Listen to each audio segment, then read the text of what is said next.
Hello दोस्तों, आप सभी को फिर से स्वागत है। आज मैं एक बहुत ही धमाकेदार मूवी का रिव्यू लेकर आए हूँ। आशा है आपको पसंद आएगा। बिना कोई देरी के चलिए शुरू करें।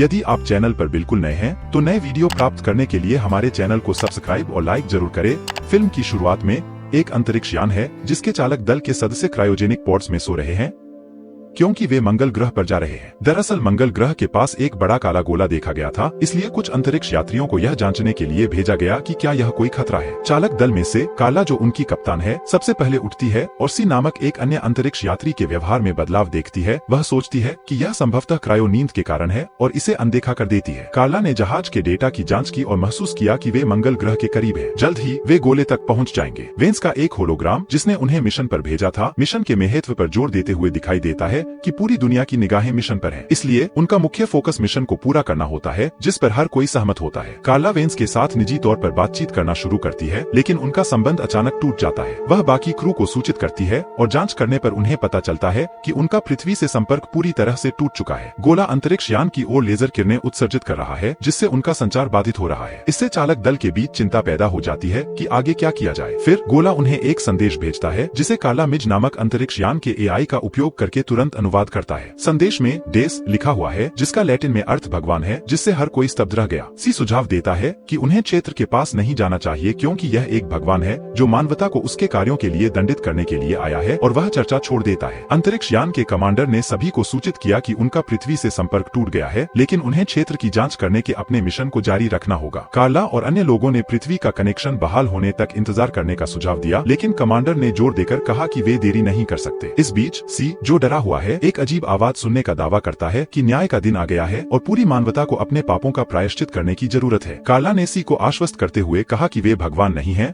और उनसे गलती हो सकती है। बाद में अंतरिक्ष यात्री तेज सी के ठिकाने के बारे में चिंता व्यक्त करते हुए कार्ला के पास जाता है। कार्ला ने तेज को सी को तुरंत ढूंढने का निर्देश दिया और खोज में शामिल होने का फैसला किया। जैसे ही तेज खोजता है, उसे पता चलता है कि सी खुद को चाकू से नुकसान पहुंचा रहा है। भयभीत तेज ने भागने की कोशिश की, लेकिन सी ने उसे पकड़ लिया और मार डाला। कार्ला ने तेज की चीख सुनी। कार्ला घटनास्थल पर पहुंचती है और सी को तेज पर हमला करते हुए देखती है, जिसके परिणामस्वरूप तेज की मौत हो जाती है। हैरान और भयभीत कार्ला सी की आक्रामकता का अगला निशाना बन जाती है। अचानक उल्ड्रिच नामक एक अन्य अंतरिक्ष यात्री आता है, केवल सी को कार्ला की गर्दन पर चाकू रखते हुए देखता है। सी ने उल्ड्रिच को कार्ला को नुकसान पहुंचाने की धमकी देते हुए हस्तक्षेप न करने की चेतावनी दी। कार्ला सी से अपनी जान बख्शने की विनती करती है और गोले के पास न जाने का वादा करती है। सी कमांडर के प्रति अविश्वास व्यक्त करता है और सुझाव देता है कि वह कुछ छिपा रहा है। इससे पहले कि सी और कुछ बता सके, कमांडर ने सी को गोली मार दी और कार्ला को बचा लिया। कमांडर के साथ अकेले कार्ला ने उससे पूछा कि वह चालक दल से क्या छिपा रहा है। कमांडर किसी भी गलत काम से इनकार करते हैं और बताते हैं कि उनका मिशन केवल क्षेत्र की जांच करना है और समय बर्बाद नहीं करना है और केवल उसी पर ध्यान केंद्रित करना है। बेचैनी महसूस करते हुए कार्ला आगे दबाव नहीं डालती। दल अपने स्पेस पोड का उपयोग करके मंगल की ओर बढ़ता है। जैसे ही वे गोले के पास पहुंचते हैं, कार्ला को इसकी सतह पर एक असामान्य संरचना दिखाई देती है जिससे वह आश्चर्यचकित रह जाती है। वे गोले की सतह पर उतरते हैं। उतरने पर वे पृथ्वी के साथ फिर से संपर्क स्थापित करते हैं। वेंस ने उन्हें सूचित किया कि पूरे ग्रह पर हजारों अजीब संरचनाएं अचानक प्रकट हो गई हैं, जिसने इसे पूरी तरह से ढक दिया है। वैज्ञानिक उनकी उत्पत्ति और उद्देश्य से चकित हैं और अनुमान लगाते हैं कि वे क्षेत्र से जुड़े हुए हैं। अपने मिशन की तात्कालिकता को महसूस करते हुए कार्ला और अन्य लोग अपने स्पेस सूट पहनते हैं और तुरंत गोले की सतह पर चले जाते हैं, जबकि कमांडर मार्गदर्शन प्रदान करने के लिए पॉड में रहता है। जैसे जैसे वे खोजबीन करते हैं, उनका सामना एक अनोखी संरचना से होता है जो उनके पास आने पर अप्रत्याशित रूप से एक द्वार की तरह खुल जाती है। भीतर से एक महिला जैसी चमकदार आकृति उभरती है जो ऐसी भाषा बोलती है जिसे वे नहीं समझते हैं। मिज एआई भाषा का अनुवाद करता है, जिससे पता चलता है कि यह आकृति ब्रह्मांड के निर्माता द्वारा एक विशेष कार्य को पूरा करने के लिए भेजे जाने का दावा करती है। कार्ला इस कार्य के बारे में अधिक जानकारी मांगती है। महिला बताती है कि गेट के पार एक घटना क्षितिज है जो ब्लैक होल जैसा है। जब गोला पृथ्वी के निकट आएगा तो पृथ्वी के निकट की सभी संरचनाएं चालू हो जाएंगी और पूरे ग्रह को काले गोले में खींच लेंगी। इसका परिणाम यह होगा कि हर कोई गोले के अंदर रहेगा और पृथ्वी पर कोई भी व्यक्ति नहीं बचेगा। यह सुनकर कार्ला आश्चर्यचकित हो जाती है और उसे पता चलता है कि उसे ब्रह्मांड के निर्माता ने द्वार में प्रवेश करने और जांच करने के लिए चुना है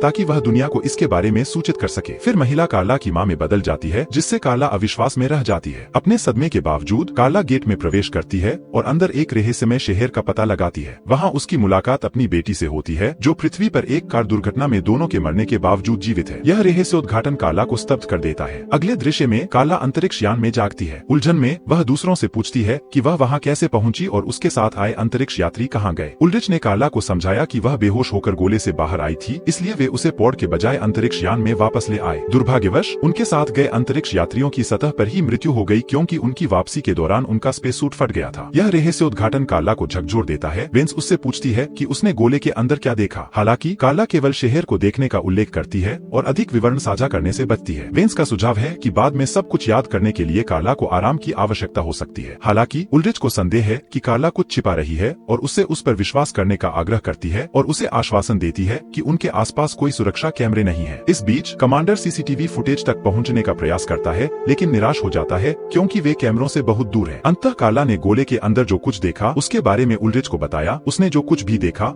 उसका खुलासा किया। कार्ला को अब कमांडर पर संदेह हो गया और उसने मृत क्रू सदस्य के स्पेस सूट की जांच करने का फैसला किया। हैरानी की बात यह है कि वह इसे गोलियों से क्षतिग्रस्त पाती है, न कि जैसा कि पहले सोचा गया था कि यह फटा हुआ है। यह खोज उसे कमांडर के कमरे में घुसने के लिए प्रेरित करती है, उसके बारे में सच्चाई उजागर करने के इरादे से। हालांकि कमांडर और उल्ड्रिच दोनों ने उसे इस कृत्य में पकड़ लिया। कमांडर उल्ड्रिच को हस्तक्षेप करने का निर्देश देता है, लेकिन कार्ला एक सैनिक के रूप में उल्ड्रिच की असली पहचान को महसूस करते हुए बंदूक की नोक पर उसका सामना करती है। वह बताती है कि उसे पता है कि उसे किसी मिशन के लिए भेजा गया है और वह जवाब मांगती है। फिर उल्ड्रिच उसे कमांडर के सामने लाता है, जहां कार्ला सच्चाई की मांग करते हुए उस पर भी अपनी बंदूक तान देती है। वेंस का एक होलोग्राम दिखाई देता है, जिससे पता चलता है कि पूरी स्थिति उसके द्वारा रची गई थी। उल्ड्रिच को अनावश्यक कर्मियों को खत्म करने के लिए काम पर रखे गए एक हिटमैन के रूप में उजागर किया गया है और मिशन का असली उद्देश्य सामने आया है। वेंस बताते हैं कि यह क्षेत्र पृथ्वी की अत्यधिक जनसंख्या संकट से निपटने के लिए उनके और उनकी टीम द्वारा बनाया गया था। उनकी योजना में ग्रह के अस्तित्व को सुनिश्चित करने के लिए 15 अरब लोगों को खत्म करना शामिल है। टीम ने रणनीतिक रूप से दुनिया भर में संरचनाएं स्थापित की,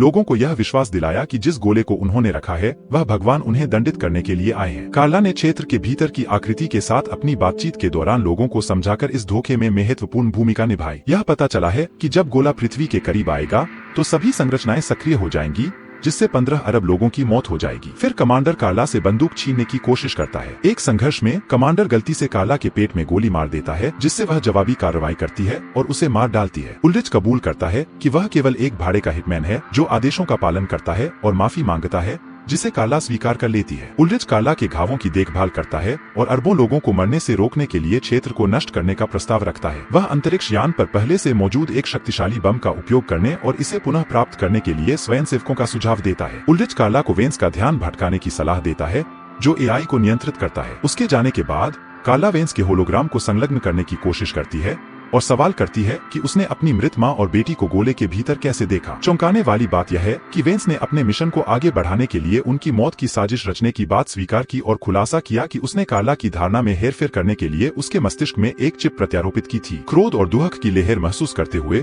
कार्ला ने वेंस के होलोग्राम पर गोली चला दी, जिससे वह गायब हो गया। हालांकि वेंस अंतरिक्ष यान पर मौजूद अन्य बमों को सक्रिय कर देता है, जिससे उसके नष्ट होने का खतरा हो जाता है। कार्ला के हस्तक्षेप करने के प्रयासों के बावजूद वह वेंस को रोकने में असमर्थ है, क्योंकि एआई मिज उसके नियंत्रण में रहता है। सौभाग्य से उल्ड्रिच गोले को नष्ट करने के लिए आवश्यक बम के साथ आता है। वह कार्ला को मिज का बैकअप कोड भी प्रदान करता है, जिससे वह एआई पर नियंत्रण हासिल करने में सक्षम हो जाती है। जैसे ही बमों का टाइमर खत्म हुआ, अंतरिक्ष यान पूरी तरह नष्ट हो गया। हालांकि कार्ला और उल्ड्रिच बम के साथ पॉड का उपयोग करके भागने में सफल रहे। वे गोले की सतह पर सुरक्षित रूप से उतरे, लेकिन उल्ड्रिच ने एक गंभीर सच्चाई का खुलासा किया। बम को गोले के अंदर से केवल मैन्युअल रूप से विस्फोट किया जा सकता है। वह मिशन के लिए खुद को बलिदान करने के इरादे से कार्ला को पॉड के अंदर बंद कर देता है। भावुक होकर कार्ला अनिच्छा से अपने दल के सदस्यों के बारे में सोचते हुए पॉड पर चढ़ जाती है। उल्ड्रिच ने बहादुरी से गोले के भीतर से बम विस्फोट किया और इस प्रक्रिया में खुद को बलिदान कर दिया। कार्ला मिज की अनुस्मारक के साथ अकेले पृथ्वी पर वापस आती है कि यात्रा में 7 साल लगेंगे। इसके बावजूद कार्ला को यह जानकर सुकून मिलता है कि उसने अरबों लोगों की जान बचाई। मिश्रित भावनाओं के साथ फिल्म समाप्त होती है। देखने के लिए धन्यवाद। फिर मिलेंगे नेक्स्ट वीडियो में। Bye bye.